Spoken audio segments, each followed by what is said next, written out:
Salut, salut! Alors aujourd'hui c'est la fabrication du caisson de gaz et à côté du caisson de gaz il y aura un range chaussures. Je te montre tout ça après, je vais faire la coupe et je t'explique au fourgon comment que j'ai prévu de faire.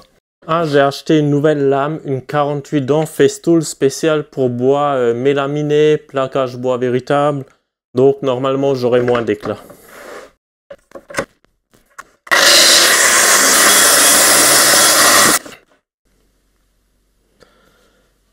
Voilà, bon, là la coupe elle est parfaite, zéro éclat, faudra tester sur le plaquage chaîne ce que ça donne, mais je suis pas inquiet, franchement ça a l'air de bien couper.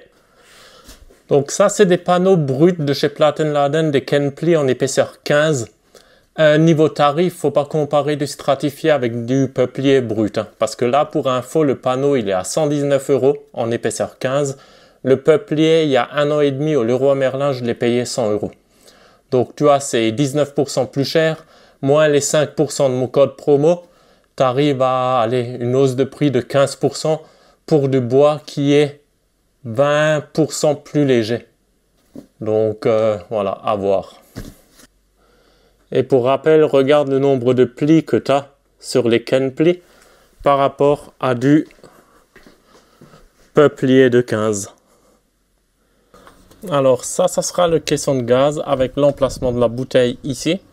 Là, l'aération basse, la grille, là, elle fait 150 mm², mais ça sera un faux plancher parce que mon aération basse de 100 cm² est ici.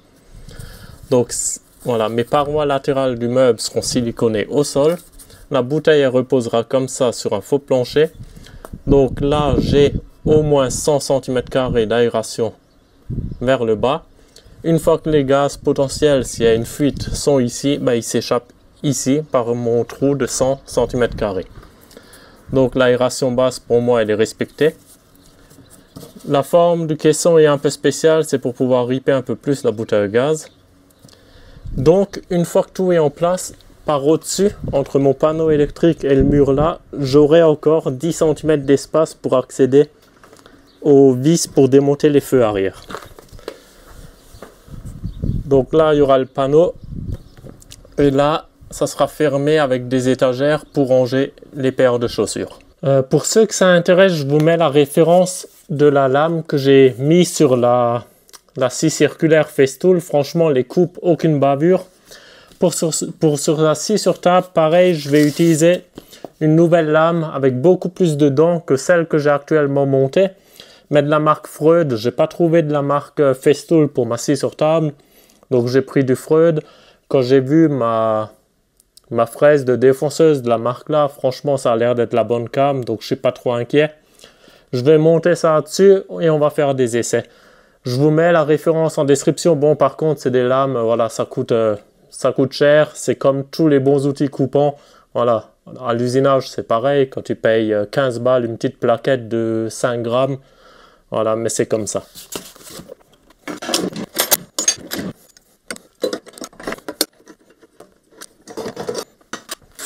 Évidemment, il faut faire attention au diamètre de l'alésage central et l'épaisseur de la lame, parce que sinon ton guide parallèle n'est plus forcément bien réglé. Si la lame elle est 0,5 mm plus épaisse, ton trait de scie sera plus étalonné par rapport à ton guide. Voilà. Tu vois le nombre de dents, c'est incomparable. C'est voilà, lame de finition.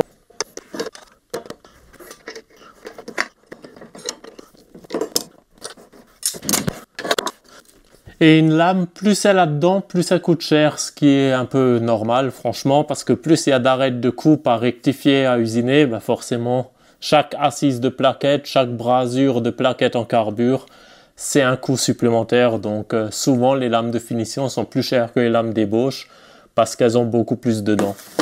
Là, celle-là, c'est une 80 dents. 80 dents, et là, c'est une 24. Voilà.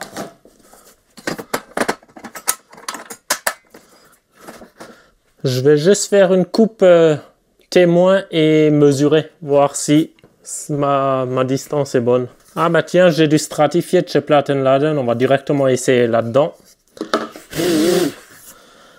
Je vais mettre une bande de 50. Voilà. Pile 50.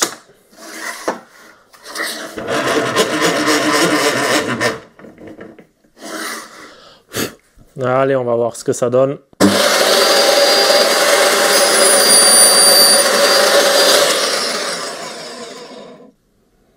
Voilà. Le dessus, 0 bavure.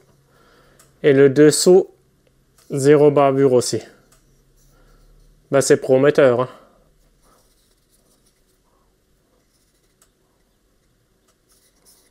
Nickel. Et là, ma bande est fait 49,5. Et je l'ai réglé à 50. Donc, il faut que je pense à rajouter 5 dixièmes à chaque fois. J'ai pas envie de régler mes graduations. Parce que ça, c'est une lame que je mettrai moins souvent que la peu dedans. Donc, voilà, je rajoute 5 dixièmes. Je me le note et je le sais.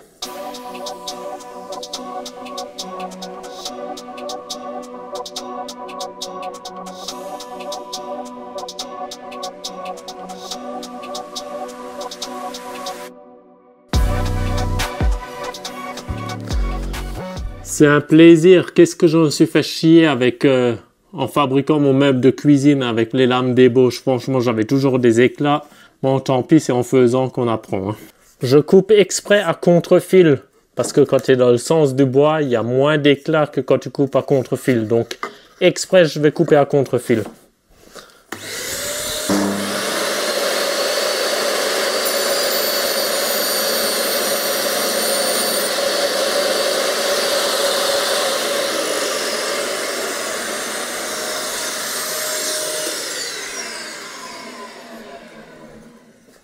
Voilà, regarde ça.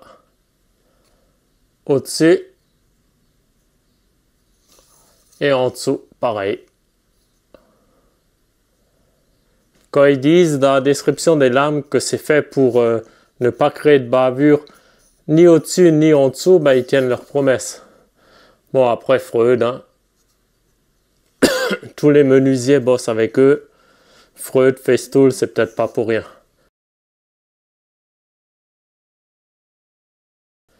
C'est mieux que mes lames du Norma à 10 € les 4. Hein.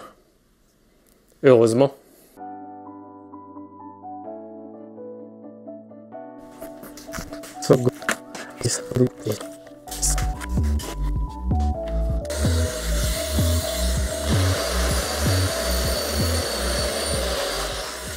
Voilà un peu à quoi ça va ressembler. Alors là où il y a le gaz, évidemment, il faut un rebord de minimum 5 cm entre le fond où repose la bouteille de gaz et l'ouverture de la porte. Il part du principe que s'il y a une fuite, pour que le gaz a plus facilement accès à descendre par l'aération basse que par le joint de la porte s'il ne serait pas 100% étanche. Donc ils veulent un rebord de 5 cm. Donc là, j'aurai largement de la place pour mettre le détendeur, l'arrivée de gaz ici, la sortie là et tout ça. Alors pour info, ça c'est un détendeur, tu l'actives. Et quand il y a un choc, genre quand tu fais un accident, il saute. Donc, tu n'es pas obligé de fermer la bouteille de gaz quand tu prends la route. Parce que en cas de choc, lui d'office, il va couper l'arrivée de gaz.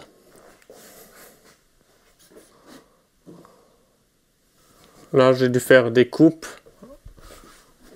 à 22,5 degrés pour faire un léger décrochement. Ça va être propre, tu vois. Pas d'éclat, rien du tout. Franchement, je suis content de ça. Quand j'ai fait les découpes ici, je les ai faites à la scie plongeante pour pouvoir récupérer l'intérieur pour faire la porte. Concernant le joint, j'avais récupéré un joint des monteurs de la pergola. Donc c'est un joint, tu fais une rainure et tu le mets dedans. Donc ça sera ici pour que la porte puisse venir en appui contre le joint. Donc il y a 4 lèvres. Donc ça, niveau étanchéité, c'est franchement pas mal. Et ici, il y a mon rangement pour les chaussures. Donc là, je fais des étagères toutes simples en 5 mm d'épaisseur. Il y aura 4-5 étagères, 4 peut-être, pour mettre les chaussures. Aussi avec une porte. Et en haut, dans les 10 cm que tu vois là, il y aura un fond pour mettre mes portes fusibles, mon Serbo GX, mon module avec les variateurs pour les lumières, tout sera fixé là en haut. Pour y accéder, il faudra pousser le matelas. Mais voilà, c'est pas quelque chose où on accède souvent. C'est tout bête, mais je préfère avoir bien accès au compartiment chaussures et avoir les chaussures bien rangées que de mettre toute l'électricité ici, par exemple.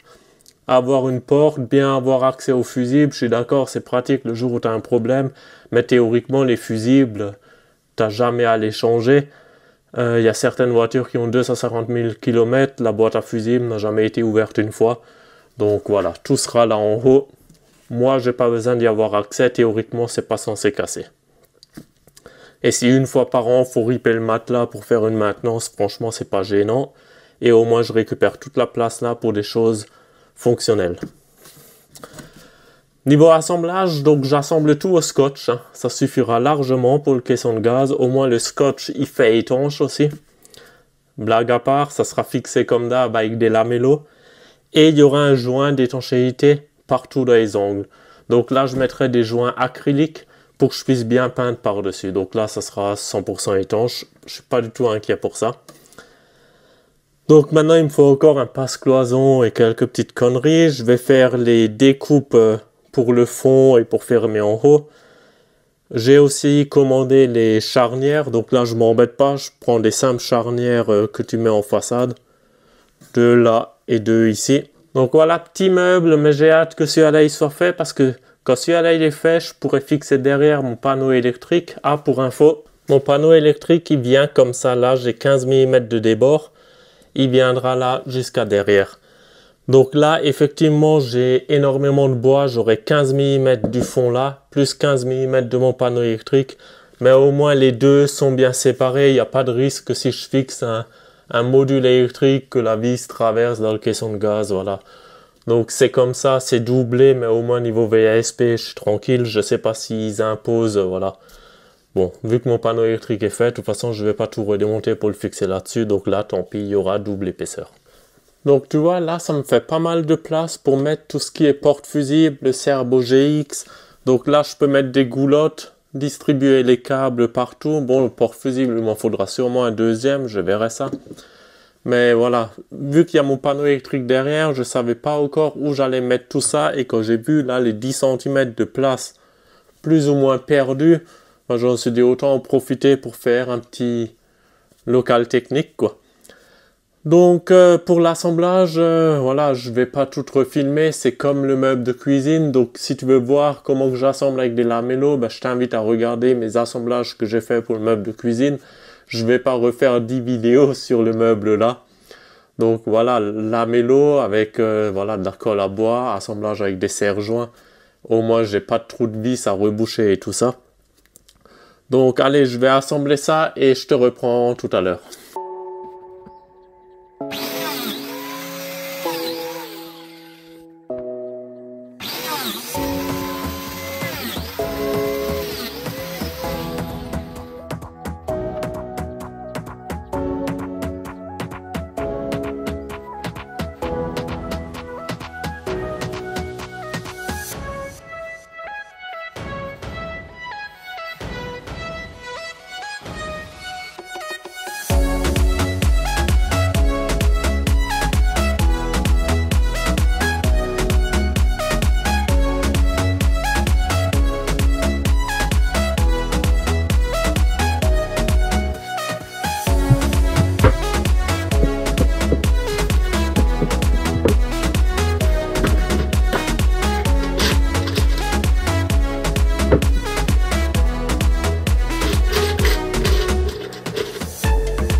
Donc voilà, je pense que tu as compris. Ça, c'est le faux plancher. Donc là, j'ai l'aération, c'est une 150 cm². Donc je suis largement bon.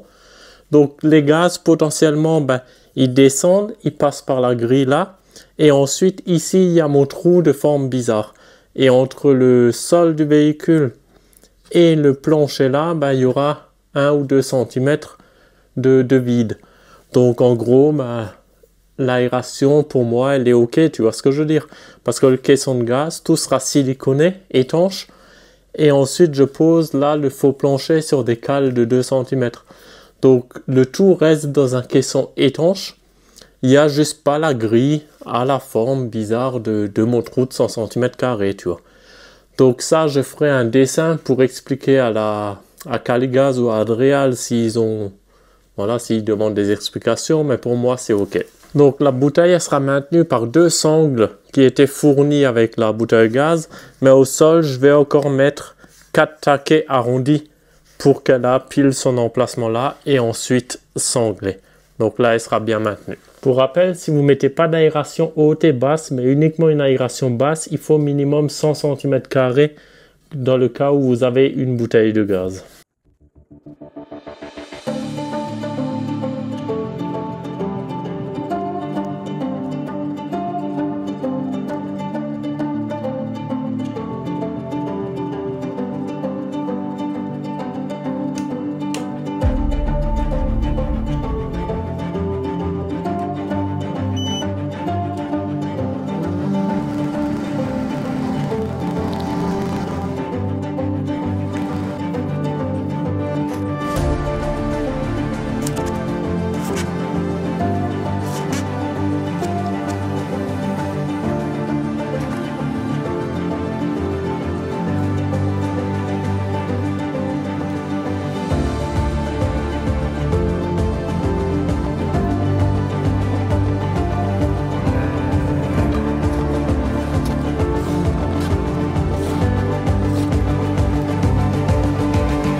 Alors pour le joint du caisson de gaz, je l'ai commandé sur Amazon, c'est un joint autocollant, je ne vais pas m'embêter avec l'autre joint que je t'ai montré avant où il faut faire une rainure et tout, et je le trouvais un peu trop large. Donc voilà, j'ai pris le joint là, il fait 6 mm d'épaisseur, et quand je le compresse au maximum, il fait encore à peu près 3 mm.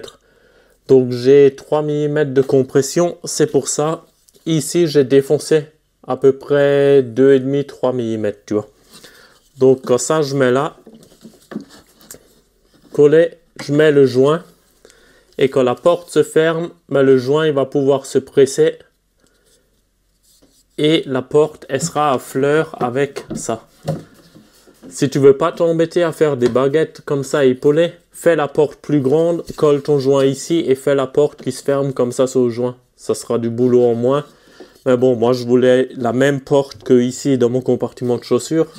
Et vu que quand j'ai coupé les portes, je les ai directement coupées dans le panneau là, ça me fait moins de matière première, parce que si je veux faire une porte plus grande, forcément, je peux pas réutiliser la chute du trou, donc voilà. C'est pour ça que j'ai fait plus ou moins comme ça. Donc là, grâce à l'épaulement, j'ai une compression de 3 mm du joint. Et pour le verrouillage de la porte, donc ici j'ai mis un push and lock pour les chaussures, là ça joue pas. Mais pour le gaz, je vais plutôt mettre ça. Voilà, je vais mettre un système comme ça. Je tire là et je peux ouvrir la porte. J'en mets deux, un en haut, un en bas. Donc tac, et la porte elle s'ouvre et comme ça elle est bien verrouillée.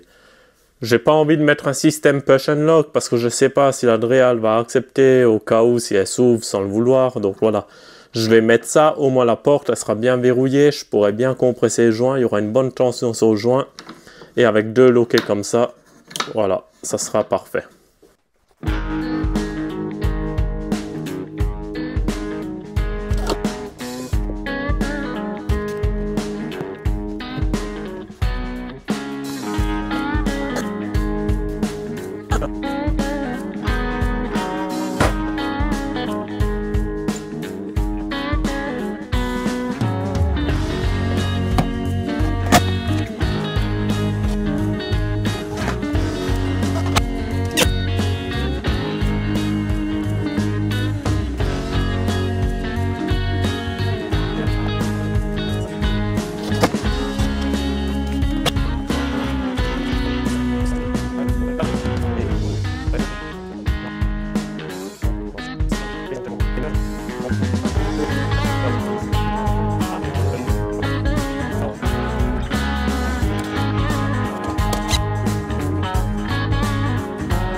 Mais c'est pas comme ça qu'on fait, qu'est-ce que tu fais donc? Mais avec toi, c'est jamais comme ça. Applique-toi un peu, va Dieu.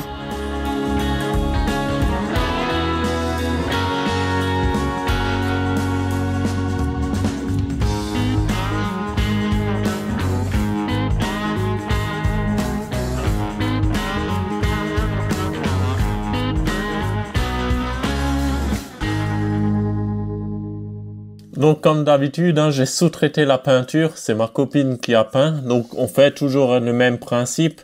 Tout ce qui est trou de vis, on bouche avec la pâte à bois. Ensuite sur les parties visibles, genre les portes et la façade du meuble, on a mis un coup d'enduit de lissage. Et après sous-couche blanche et peinture B33 bicomposant qui est destinée pour les cuisines à la base. Ça fait une peinture bien résistante. Donc là, on a fait la première couche, elle va faire la deuxième aujourd'hui. Moi, je travaille et les deux là-bas, tranquille quoi. Alors là, pour le caisson de gaz, évidemment dans les angles, j'ai partout mis un joint en silicone. J'ai décidé de le mettre entre les deux couches, au moins quand ça déborde, voilà, ça se nettoie mieux que sur le bois brut. Donc j'ai pas fait des super gros joints, juste voilà, ce qu'il faut. Et j'ai fait un tout léger là au compartiment chaussures. Bon là elle a déjà pas un deuxième couche, on le voit plus. Mais au moins voilà, si on met les chaussures mouillées, l'eau elle se barre pas en dessous.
Alors pour connaître le niveau qui restera dans la bouteille de gaz, vu que j'ai qu'une bouteille, j'aimerais connaître en temps réel le niveau de gaz disponible.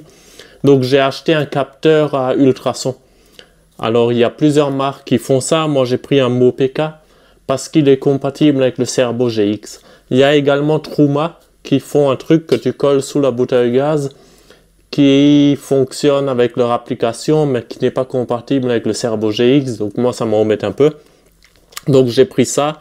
Il y a une application téléphone pour se connecter dessus, mais moi j'utiliserai pas l'application, sinon au final j'aurai 15 applications pour les sondes et tout ça, mais tout sera centralisé sur mon Cerbo GX. Enfin il me semble que le capteur Truma n'est pas compatible avec le Cerbo GX, j'ai du mal à trouver l'info si quelqu'un sait. Faut juste faire attention, il y en a pour bouteille en acier et il y en a pour bouteille en alu.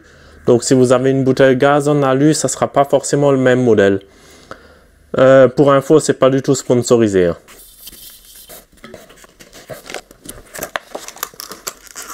C'est quoi le petit liquide là? Ah, c'est sûrement un gel de contact. Chez nous au boulot, il y a les contrôleurs soudure qui font des contrôles à ultrasons. Et effectivement, à leur sonde, ils mettent toujours un genre de gel pour que, voilà, pour que ça passe, pour que l'ultrason traverse bien la matière. Ils prennent de la colle à papier peint. Pour info, ça fonctionne très bien. Ils font un mélange colle à papier peint. Ils appliquent ça au pinceau sur la pièce et après ils viennent avec leur sonde et ils tâtent les soudures et ils détectent s'il n'y a pas de trou en profondeur, quoi. Donc là, ça doit être le même genre de gel, quoi. Ah, c'est aimanté. Ah bah voilà. C'est aimanté, il faut juste mettre le gel là dedans au centre. Alors pour l'ouvrir, pour changer la pile, ça se passe comme ça. Et là tu as une pile, une CR2032 3 volts. Donc je pense que ça va au moins tenir plus d'un an. Il faut juste faire attention, quand tu le fermes, il faut aligner les flèches. Là, avec la flèche là.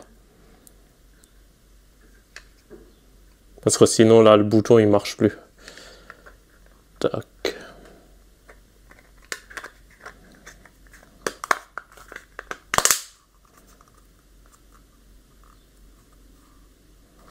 Parfait.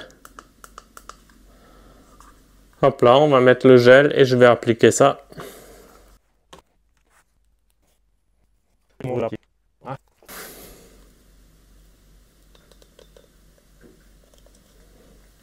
Est-ce que ça dépasse pas la bouteille de gaz? Ah non, mais c'est pile poil.